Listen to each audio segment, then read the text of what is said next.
Apakah kamu pernah merasa, kenapa orang yang paling aku cintai malah jadi orang yang paling sering bikin sakit hati?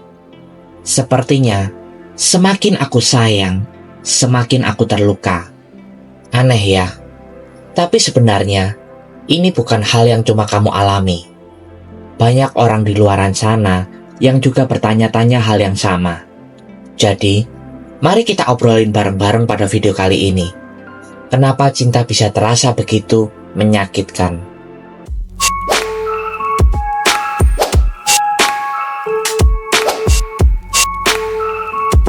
Ada yang bilang, kalau kamu siap mencintai, kamu juga harus siap untuk sakit hati. Mungkin salah satu perkataan tersebut benar adanya. Atau mungkin, hal itu yang sedang kamu alami saat ini. Jika iya, kamu harus mengetahui kenapa hal itu bisa terjadi. Karena pada dasarnya, sebuah hubungan selayaknya membawa kebahagiaan dan bukan malah sebaliknya.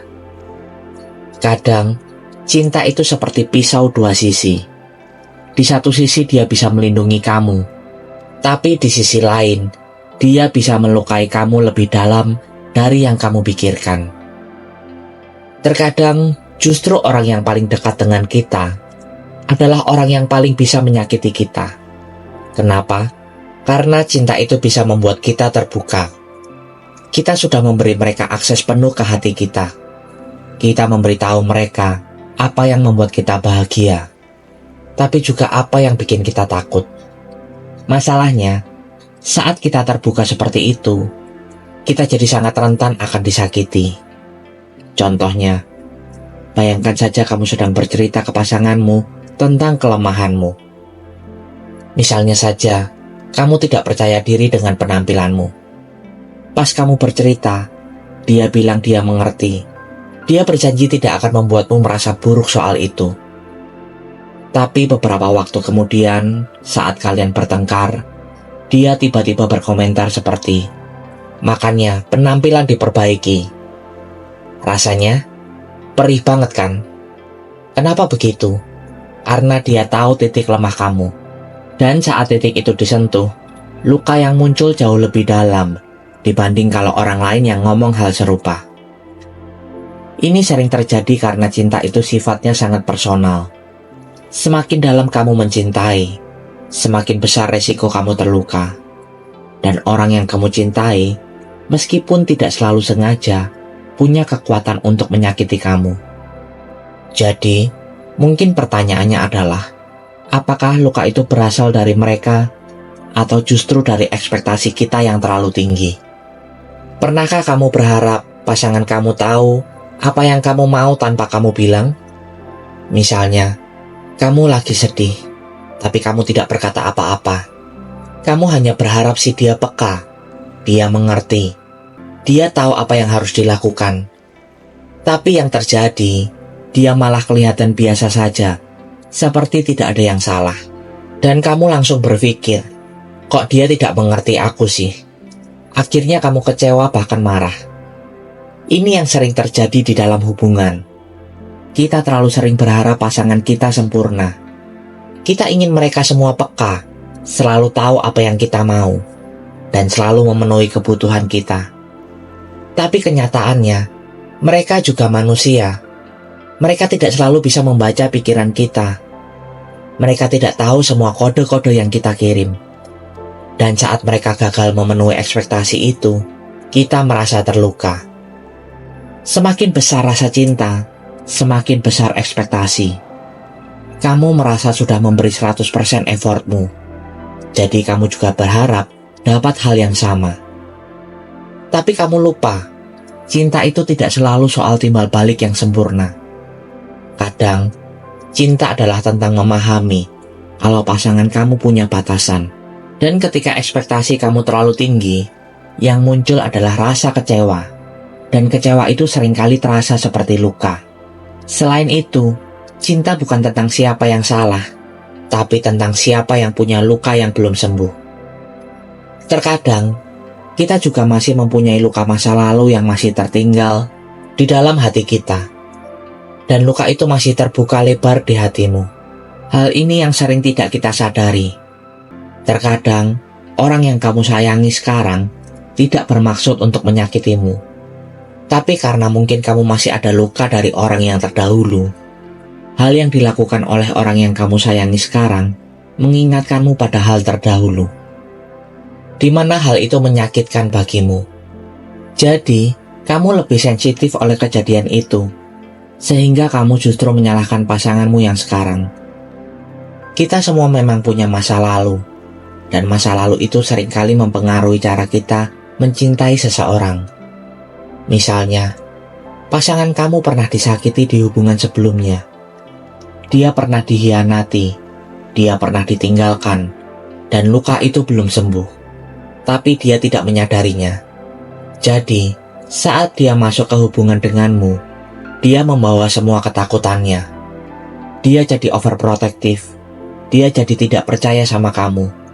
Dia selalu curiga. Awalnya mungkin kamu berpikir itu tanda cinta, tapi lama-lama kamu merasa tertekan karena merasa tidak dipercaya. Kamu merasa tidak dihargai. Tapi kalau kamu perhatikan lebih dalam, semua itu datang dari rasa takut dia, bukan dari keinginan untuk menyakiti kamu. Ini juga berlaku ke diri kita. Kadang, kita sendiri punya trauma yang belum selesai. Kita bawa luka itu ke hubungan yang baru, dan tanpa sadar, kita juga menyakiti pasangan kita.